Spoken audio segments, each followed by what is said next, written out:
Habari zenu ndugu zangu wa Afrika mliopo hapa nyumbani. Leo nimekuja kuchambua kidogo maendeleo ya kielimu kwa vijana wetu ambao wameanza kwenda shule hapa Marekani toka miaka hiyo ya 2014 mpaka sasa hivi. Maana wakati hii mifumo ya kuleta watu Marekani, fursa ya watu kuja hapa Marekani ilikujaga miaka 14 hivi iliyopita, ndio walipoanzaga hili swala la wakongomani ambao wapo kwenye makambi mbalimbali wakaanza kuingia hapa Marekani, na hii ilikuwa ni nafasi ya kuleta vijana wetu au vijana wengi waje hapa Marekani kuendeleza shule, kugain experience, kuzijua baadhi ya taaluma ambazo zingekuwa ngumu kule Afrika kuziachieve kutokana na mazingira, maeneo ya kusomea, gharama za shule, wakati mwingine location ambazo tulikuwa tukiishi. Lakini hapa Marekani kuna nafasi ya vijana wengi ambao wameenda shule kufanikisha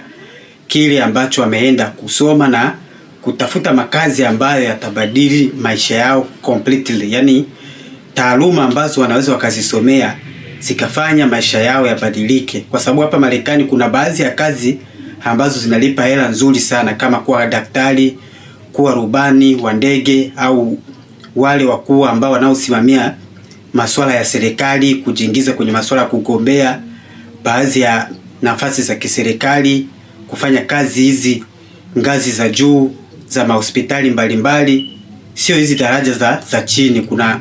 Kuna dentist, wale wakubwa ambao wanaingiza hela nyingi sana. Kuna hawa ambao wanaofanya kazi ya kuzalisha, madaktari wa kufanya upasuaji hapa Marekani wanaingiza pesa nyingi, na kazi nyingi sana mbalimbali ambazo tungetaka vijana wetu wapate nafasi, hata kama sio wote. Baadhi ya vijana ambao watakaosoma tusikii wapo kwenye ngazi kuu, hata wakienda huko majeshini wao ni watu ambao wana nafasi zile za kuongoza. Hivyo ingekuwa ni fursa ya kusema kwamba tumekuja kupata bahati ya vijana wetu kuingia hapa. Lakini ukiangalia elimu ya vijana kwa ujumla hapa Marekani, badala ya kwenda mbele inaenda nyuma, kwa sababu kitu ambacho wanachogeni sana ni kidogo kalugha, na hata hivyo kuna wengi wao ambao wanamaliza high school inakuwa ni ngumu sana kuongea Kiingereza cha hapa Marekani na ile flow ambayo inayotakiwa, na kuongea Kiingereza kwa respect, kwa sababu Kiingereza ambacho kinatumika professionally kinakuwa tofauti sana na kile Kiingereza cha mtaani. Kama unatumia maneno yale ya kutukana, slang sana, ukiingia kwenye slang sana hawezi ukapewa kazi yoyote ambayo inaaminika hapa Marekani, au kazi zozote zile ambazo zinalipa zinahitaji watu wa taratibu, watu ambao wanaojua kutumia lugha, sio tu kuongea.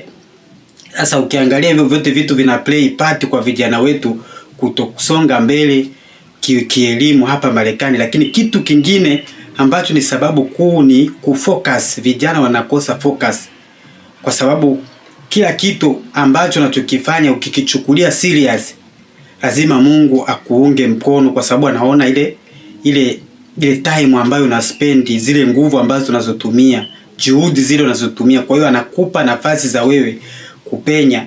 Sasa inakuwa ni ngumu sana kwa hawa vijana wetu wakishaanza kuenda shule, wamemaliza high school, yani production au ile productivity ya ile elimu ambayo ameenda kuyakwaya inakuwa haikuenda kwenye misingi ile ambayo ingemfanya yeye apate kazi binafsi na abadili maisha yake yeye mwenyewe. Hiyo ni kutokana na vijana kutozingatia taaluma ambazo wanaenda kuzichagua.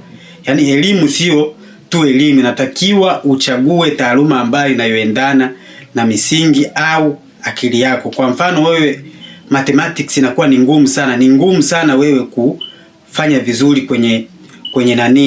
kwenye taaluma au kwenye mafunzo ya pharmacy, kwa sababu pharmacy ni kitu ambacho kinachohitaji wewe uwe mtu ambaye unaelewa science sana na hesabu zile za kuchanganua nini x, vitu vingi. Kwa hiyo kitu ambacho kinachowafilisha ni kupick elimu ambayo utaenda kusomea kulingana na akili yako, kulingana na maisha yako wewe unayozoea. Kwa hiyo huku watu wao wanafanikisha kwa sababu wanajuaga nini ambacho anachoenda kusomea kutokana na akili yake, na anaweka focus, anakuwa anajifunza na kuhakikisha na achieve dream yake. Kwa sababu kuweka dream ni kitu kizuri sana, kinamfanya mtu awe na motivation ya kuachieve na kugain success na kupata mafanikio kwa kile kitu ambacho anaenda kukipotezea muda. Sasa watu wengi wana lose focus kwa sababu ya muda na matokeo labda au nafasi zile. Akisikia mtu amesoma kupata nafasi, na yeye anafikiri kwamba maisha yake yataenda vile vile, lakini maisha ni bahati. Lakini usome kwanza, ndio pale unaweza ukapata nafasi kubwa zile au mihimili mikubwa ya kazi ambazo zinazolipa hela nzuri hapa Marekani, kwa kuwa wewe una elimu na umefuata misingi ya ile elimu ambayo unaenda kusomea. Kama ni designing, kama ni masuala ya ujenzi, kama ni masuala ya nini, ya teknolojia, sayansi, inatakiwa ufocus. Ukiona kitu ni kigumu kwako, chagua kitu kingine. Sasa ukiangalia maendeleo ya vijana wa kike, wa kiume kwa upande wa shule, inakuwa yani statistic inatuambia kwamba tumefeli na hatuna maendeleo sana kwenye community zetu. Tuna struggle hata kupata watu ambao wanaweza kutusaidia kwenye baadhi ya vitu mbalimbali, kama kwenda kwenye maofisi. Mtu anajua Kiingereza kidogo lakini anashindwa kutranslate, yani anaenda na mtu hospitali lakini inakuwa ngumu sana yeye kuelewesha daktari kama ukimtumia kile ambacho wewe unachokisikia. Kwa hiyo inakuwa inaonyesha kwamba kuna mapungufu mengi kwa wao vijana ambao wanaoenda shule, wengine hawajielewi, kwa sababu masomo hapa Marekani yana faida kubwa, lakini sio kama masomo ya Afrika kwamba mwalimu atakuwa anaimba kila siku, mwalimu atakuwa anafundisha kila kitu, mwalimu atahakikisha wewe umeelewa kila kitu kwa 100%. Hapana. Walimu wa huku waongei sana, wanatumia tu maelekezo kidogo. Ni wewe sasa unakuwa unatumia kompyuta au unaenda nyumbani unakupa homework, uwe na kesho hizo homework unazifanya, alafu akili yako ipo sehemu sahihi. Sasa ukishapewa homework kama hiyo, alafu sasa unakuwa unafanya, tuseme upo kwenye game, wewe unapoteza muda mwingi kwenye simu kuangalia vitu vingine mbalimbali. Hiyo inakufanya wewe hata ile homework unaweza ukaifanya ukapata, lakini usijui nini ambacho ulikuwa unakifanya. Elimu ya vijana wetu ambao tumekuja hapa au wamekuja hapa Marekani, kwa upande wa kuangalia ni jinsi gani hawa vijana ambao wanaoenda shule ndio ambao waliotegemewa kubadili maisha ya familia zetu, lakini imekuwa ni vichekesho. Vijana wanaishia njiani, vijana hawana makazi ambayo wamesomea, yani elimu yao inakuwa tu ya kawaida, matokeo yanakuwa ni madogo. Tunakutana nao tena kwenye kampani hizi za kawaida. Kwa hiyo kuna mambo mengi ambayo unaweza ukachukua details ukasema kwamba elimu ya vijana ambao ni wa Kiafrika wamepata nafasi ya kuja hapa kusomea mambo mbalimbali, wamefeli kwa 90%.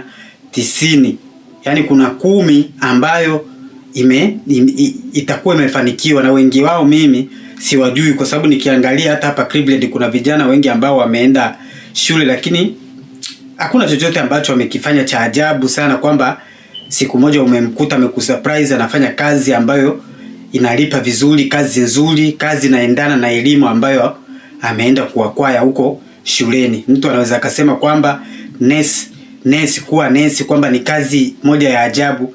Nurse ni kama kazi ya aina ya training. Unaweza ukawa train kwenye hiyo specific position ambayo utaenda kuapply na ukapata nafasi ya kwenda kufanya hiyo kazi ya nurse, maana haina mambo mengi, haina mambo makubwa sana. Ndio wengi ambao mimi nimesikia kwamba amepeleka mabinti wake shuleni wamepata kazi ya nurse, ile ya kuchunga wagonjwa, kwa sababu kuna kuwa daktari na kuwa wewe ni mlinzi, yani unapewa maelekezo na daktari kwamba mpe dawa. Ile ni kazi ya kawaida sana hapa Marekani. Hata na wewe ambaye una experience yoyote unaweza ukaenda ukafanya training hata miezi 3 na ukapata hiyo kazi ya kuwa nesi. Sasa mtu anafikiri kwamba kuwa nesi ni kazi moja ambayo inayolipa hela nyingi. Nesi inalipa hela za kawaida tu sana, waulize ambao wanaofanya hiyo kazi, lakini sometimes watu wanachukua kama hiyo yani ni kitu cha kuvimba, ni kitu cha kufanya wewe uwe different.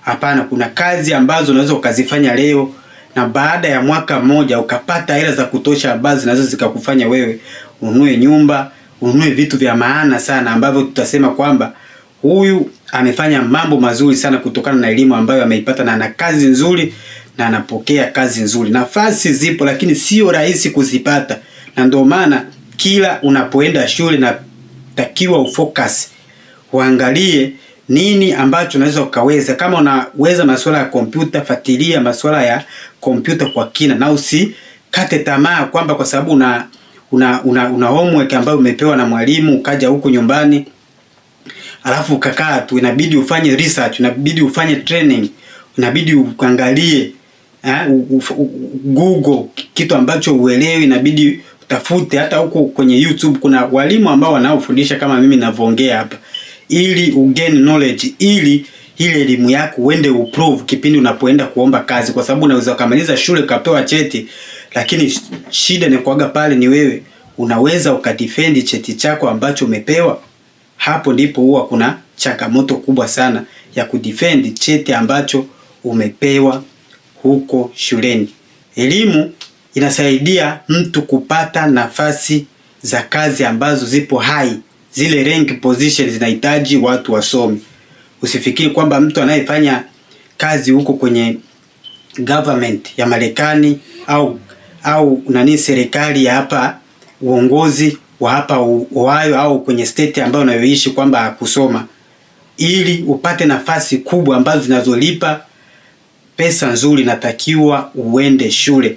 Lakini usiende shule huku unacheza, unafikiri kwamba ni mchezo tu, eti utapewa vitambulisho na vile vitambulisho vitakufanya upewe kazi. Kitambulisho chochote ambacho kama umepewa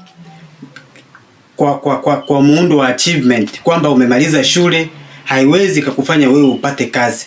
Kazi inatokana na ujuzi ambao utakao apply wewe kipindi utakapoenda kufanya interview.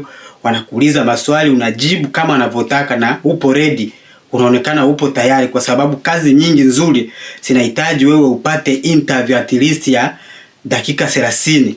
Mtu anakuoja na kuuliza maswali kwamba tukikuchukua itakuwaje, utaleta nini kwenye kampuni yetu. Wanaangalia kuongea, wanaangalia speech ambazo unazotoa, idea ambazo unazozileta kichwani.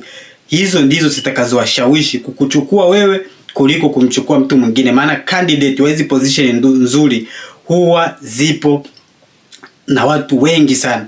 Hizi nafasi nzuri za kazi nzuri ambazo zinazolipa vizuri huwa zina competition kubwa sana, na ndio maana wanafanyaga mchujo. Wanapewa watu interview, wanapewa watu maswali mbalimbali, waangalie yule atakayekuwa bingwa wa kujibu yale maswali kama walivyotarajia, ili wakupe hizo nafasi ambazo zinahitaji wewe uwe makini, zinahitaji wewe ufanye kazi kwa ufanisi, alafu upate pesa kama na wewe unavyotaka, kwamba utazifanyia kazi hizo pesa kwa umakini, kwa ufanisi. Hapo ndipo utakapopata hiyo mishahara mikubwa ambayo inaweza ikachange lifestyle yako pamoja na familia yako. Elimu usichukulie hizi elimu ni kitu cha msingi sana kwa kupata sehemu nzuri, kwa kupata nafasi ambazo zinaweza zikakupa wewe utajiri, zinaweza zikakupa wewe mtaji wa kubadili maisha yako kwa muda mfupi. Kwa sisi ambao tukwenda shule, kupata hizo kazi ni ngumu kwetu, na ndio maana tunavumilia kwenye haya makazi ambayo tunayoendaga kila siku. At least tunapata kile ambacho tunachostahili. Sasa wewe umeenda shule, halafu tena wewe unakuja kufanya kazi na sisi, hiyo ni aibu. Hiyo ni kufeli kielimu. Umeenda shule, umeenda kupoteza miaka 4 5, halafu wewe ni mfanyakazi kwenye restaurant ya McDonald's, au wewe ni mfanyakazi unayefanya kazi kama nurse wale wa kawaida, assistant. Unakuwa umefeli sana kwa upande wa elimu. Haujapata kile ambacho unachokitegemea, kwa sababu unasoma, unapoteza muda ili upate kazi nzuri, na sio kazi nzuri tu, upate kazi ambayo itakulipa hela nzuri ili ukizi mahitaji ya familia yako. Nimejadili swala la elimu kwa kina kwa vijana ambao tumekuja hapa Marekani kutafuta education ambayo inaweza ikachange maisha yetu, na wazazi wetu wanatusupport kwenda shule. Kwa hiyo tuchukulie shule serious. Shule za huku sio kama zile za kwetu kwamba mwalimu atakuwa naimba, imbeni hivi, fanyeni hivi, ni kama mwimbo. Huku hakuna elimu ya hivyo. Elimu unaweza ukaingia tu, mwalimu akauliza vitu vidogo vidogo, akawapa kompyuta mkao mnatumia, au akauliza maswali madogo madogo, mambo mengine. Na ili uimprove zaidi inatakiwa unafanya mafunzo ukiwa nyumbani. Mimi ni Hussein Kubwa, ninapatikana hapa Cleveland, Ohio, kwa utafiti na tathmini za maendeleo ya vijana na maendeleo ya sisi wa Afrika ambao tumehamia hapa Marekani. Video kama hizo utazipata hapa tena bila kupepesa macho. Cha kufanya ni kusubscribe channel hii ili siku nyingine tukitengeneza video ambayo inayowapa vijana wetu maono, inayowapa vijana wetu waamke, wachukulie baadhi ya mambo serious hapa Marekani ambayo yanaweza yaka change maisha yao pamoja na community ambayo imewazunguka.